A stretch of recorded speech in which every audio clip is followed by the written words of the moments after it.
जब महामृत्यु के समय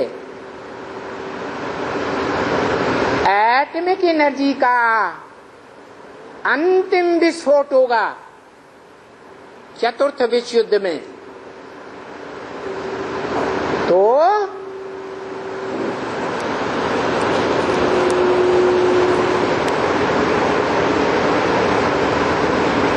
उन एटॉमिक एनर्जी के विस्फोट से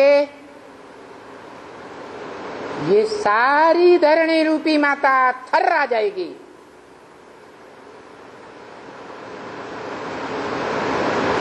बड़े बड़े भूकंप आएंगे,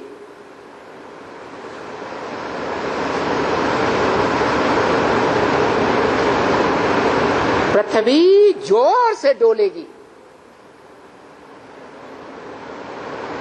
और इस धरणी पर जो अज्ञानी मनुष्य आत्माएं हैं, जिन्हें सृष्टि के आदि मध्य अंत का कोई भी ज्ञान नहीं है, जिन्होंने ऊंची ऊंची अट्टालिकाएं बनाई हुई हैं,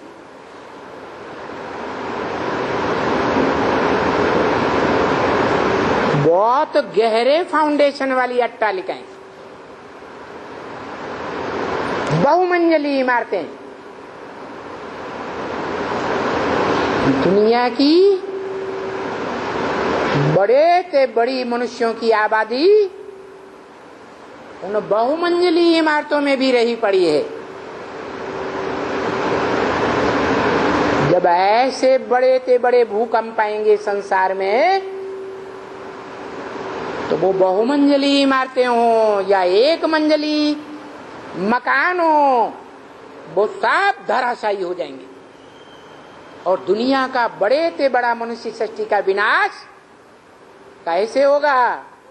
भूकंप से होगा। उसी समय एटम बमों के विस्फोट से जो दुनिया में आग पैदा होगी और ऊपर से सूरज तीव्र गति से तपेगा,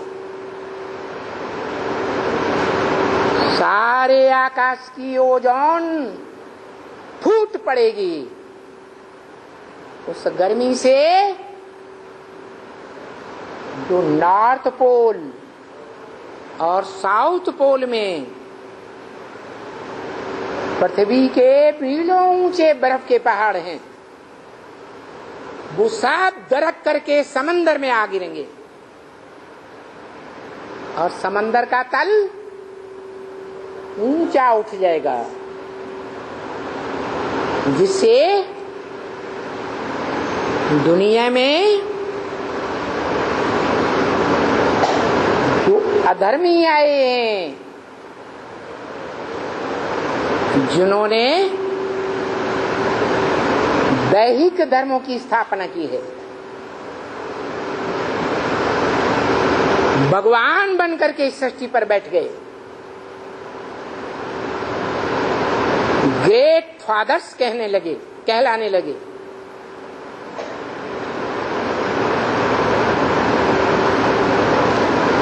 वो सभी आत्माएं और उनके फॉलोअर्स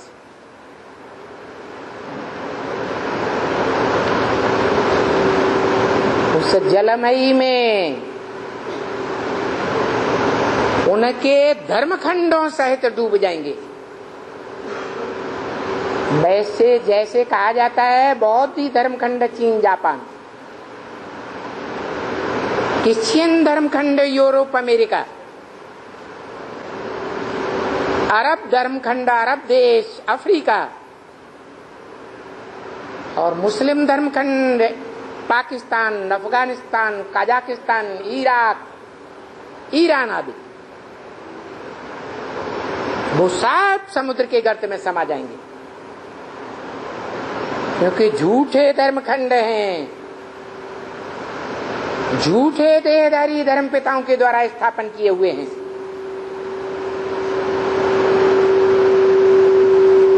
एक ही धर्मखंड इस सृष्टि पर बचेगा, भारतीय धर्मखंड,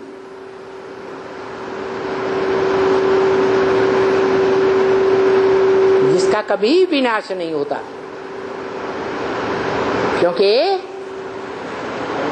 जो ट्रुथ गॉडफादर है, सत्य बाप है, जो गॉड इज ट्रुथ कहा जाता है, वो भारतीय धर्मखंड में आता है और खास भारत में आता है। वो भारत जड़ भूमि नहीं है, कोई चैतन्य आत्मा है पुरुष रूप में, जिस मुकर्रर रथ में प्रवेश करता है और नाम पड़ता है भारत। बा माने ज्ञान की रोशनी, रत माने लगा रहने वाला। जब भगवान बाप सुप्रीम सोल गॉड फादर इस सृष्टि पर आते हैं, उस संगम युग में भी वो आत्मा ज्ञान के प्रकाश में रत रहती है और चारों युगों में भी मनसा के संकल्पों में, वाचा से, कर्मेंद्रियों के कार्य व्यवहार से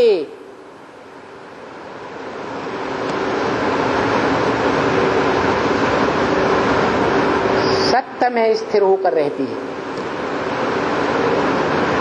जिस सत्य का ज्ञान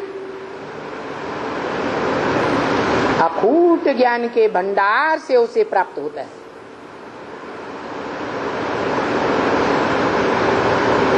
इसमें पार्शलिटी की बात नहीं है कि अखूट ज्ञान का भंडारी शिव उसे एक आत्मा को ही सारा ज्ञान का भंडार क्यों दे देता है।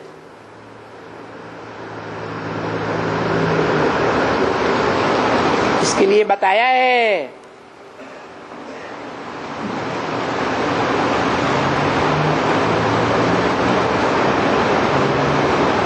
कि ये बेहद का वर्षा इन देवी देवताओं को ही मिला हुआ है। इशारा किया लक्ष्मी नारायण के चित्र की तरफ। जो नर से नारायण और नारी से लक्ष्मी इसी जन्म में बनते हैं, ईश्वरीय पढ़ाई को प्रायोरिटी देने के कारण,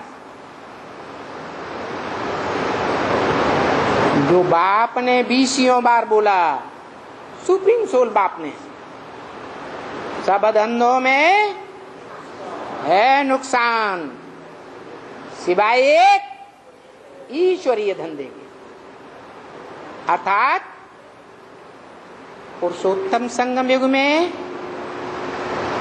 जब से कोई मनुष्य आत्मा ईश्वर बाप को पहचानती है,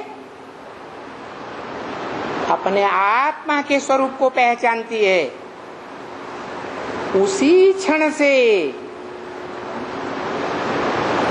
वो अपनी सारी शक्तियां, तन हो, मन हो, धन हो, समय हो, जीवन में संपर्क में आने वाले मनुष्य आत्माएं हो या कोई भी गहरे संबंधी हो, उन सब की ताकत बटोर कर ईश्वरीय सेवा में लगाती है।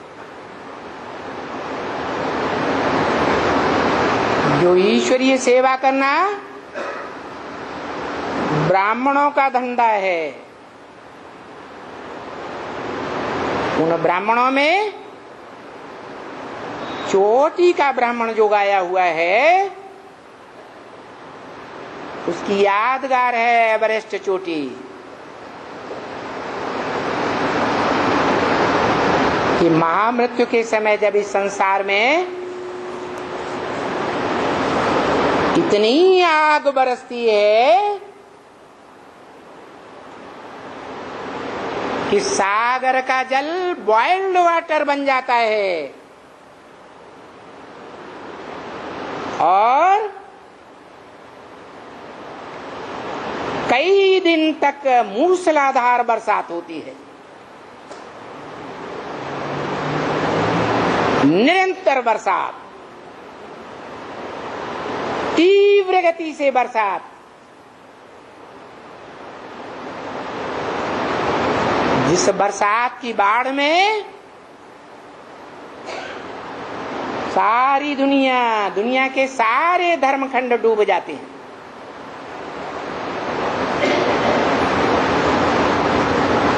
वो एक बरसात की बात ही नहीं,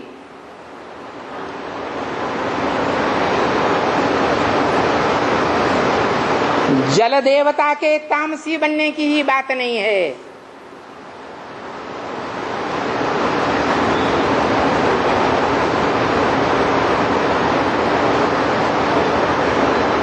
पृथ्वी पर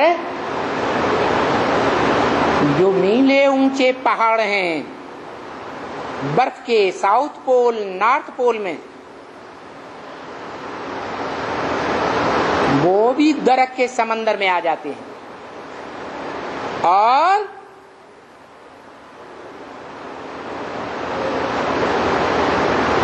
जब 9 ग्रहों के बीच में पृथ्वी ग्रह डोलायमान होता है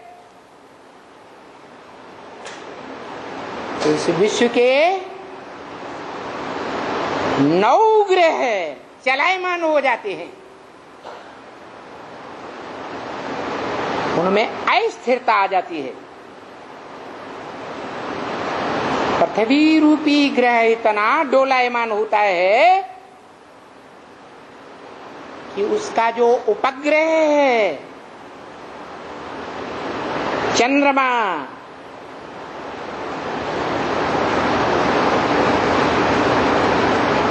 वो इतना भयभीत हो जाता है कि जहां से उस चंद्रमा की उत्पत्ति हुई थी, जो पृथ्वी का उपग्रह कहा गया, वो चंद्रमा प्रशांत महासागर से आकर जुड़ जाता है पृथ्वी में, तो जल स्तर और बढ़ेगा या कम होगा? और ज्यादा बढ़ जाता है। सारी पृथ्वी जलमयी हो जाती है।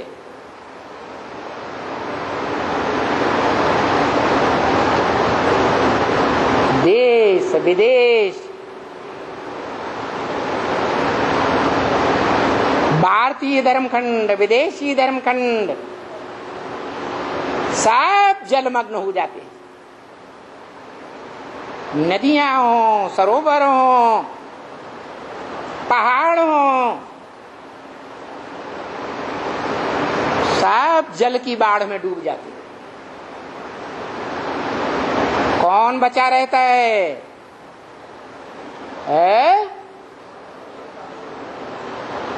एक ही दुनिया की चोटी है जो सबसे ऊंची चोटी मानी जाती है, जिसे वेद की ज्ञान की भाषा में ब्राह्मण